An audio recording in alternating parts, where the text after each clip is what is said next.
साईं तेरे ही भरोसे मेरा परिवार है। बाबा तेरे ही भरोसे मेरा परिवार है। बेसहारों का सहारा तेरा दरबार है। बेसहारों का सहारा तेरा दरबार है। साईं तेरे ही भरोसे मेरा परिवार है। बाबा तेरे ही भरोसे मेरा परिवार है। ओम साई राम। आज हम अध्याय 7 का अध्ययन कर रहे हैं। गोली बुआ की कथा, विट्ठल का प्रकाट्य, शिरडी ही द्वारका, भगवंत राव क्षीर सागर की कथा, बाबा के श्री चरणों में प्रयाग। गोली बुआ की कथा। 95 वर्षीय गोली बुआ विठोवा के अनन्य भक्त थे। वे पंडरी के वारकरी थे। पूरे साल में वे 8 मास पंढरपुर रहते थे और 4 मास यानी आषाढ़ से कार्तिक मास तक गंगा के किनारे रहा करते थे।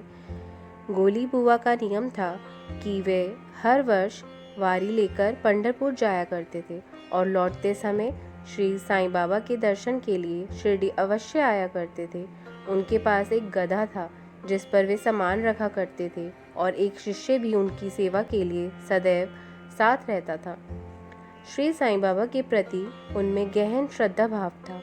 वे बाबा को एकटक देखकर एकाएक ही कहने लगते थे कि ये तो पंडरीनाथ हैं, ये विट्ठल के अवतार हैं, वही विट्ठल जो अनाथों के नाथ, दीन दयालु और दीनों के स्वामी हैं।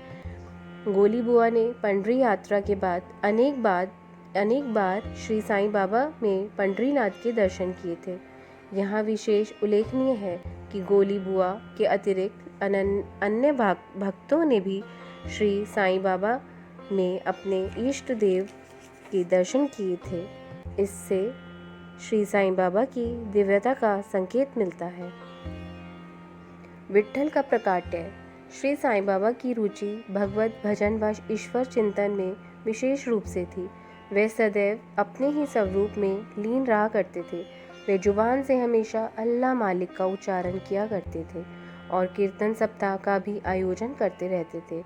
इसी कीर्तन सप्ताह को नाम सप्ताह भी कहा जाता है। एक बार की बात है कि श्री साईं बाबा ने भक्त दासगणों को कीर्तन सप्ताह करने को कहा। तब दासगणों ने कहा कि देवा, आपकी आज्ञा तो मुझे शिरोधार्य है, लेकिन मुझे भरोसा दिलाएं कि विट्ठल अवश्य ही प्रकट होंगे। श्री साईं बाबा ने अपने हृदय का पर हाथ रखा। उनका ऐसा करना दासगणों को भरोसा दिलाने का सूचक था। फिर वे बोले कि विट्ठल अवश्य ही प्रकट होंगे, लेकिन इसके लिए भक्तों में श्रद्धा व तीव्र उत्सुकता का होना भी आवश्यक है। वे बोले कि विट्ठल की पंडरी, रणछोड़ की द्वारका और ठाकुरनाथ की डंकपुरी तो शिरडी ही है, फिर किसी को भी दूर जाने की क्या आवश्यकता है?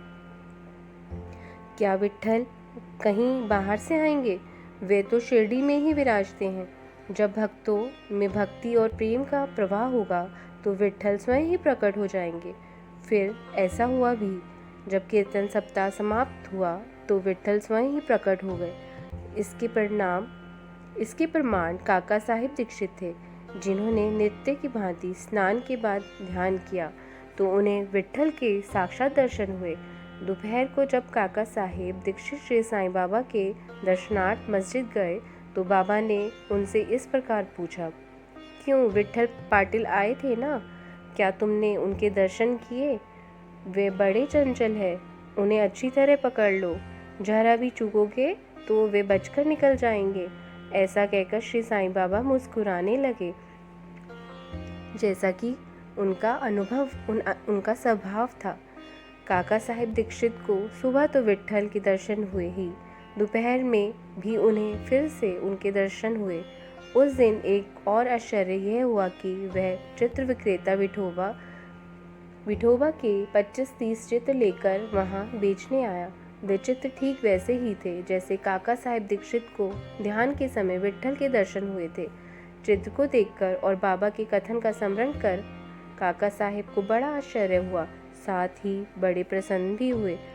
फिर उन्होंने चित्र विक्रेता से प्रसन्नतापूर्वक एक चित्र खरीद लिया और उसे अपने देवघर में प्रतिष्ठापित कर दिया। शिरडी ही द्वारका। श्री साईं बाबा ने शिरडी को द्वारका कहा है, जो सार्थक भी है, क्योंकि दक्षिण में पंढरपुर भगवान श्री कृष्ण का प्रसिद्ध स्थान है और शिरडी पंढरपुर की परिधि में ही आती है। इस बात को ठाणा के अवकाश प्राप्त मामलतार श्री बीवी देव ने काफ़ी खोजबीन करने के बाद प्रमाणित भी किया है। के नारायण अय्यर द्वारा लिखित भारतवर्ष का स्थायी इतिहास में स्कंद पुराण के भाग 2 पृष्ठ संख्या 90 में द्वारका के संदर्भ में एक अन्य व्याख्या भी की गई है। व्याख्या अनुसार चतुर्वर्णामपि वर्गाणा यत्र द्वाराणि स्वरतः अतो द्वारावती युक्ता विध्वस्ति वादिभिः,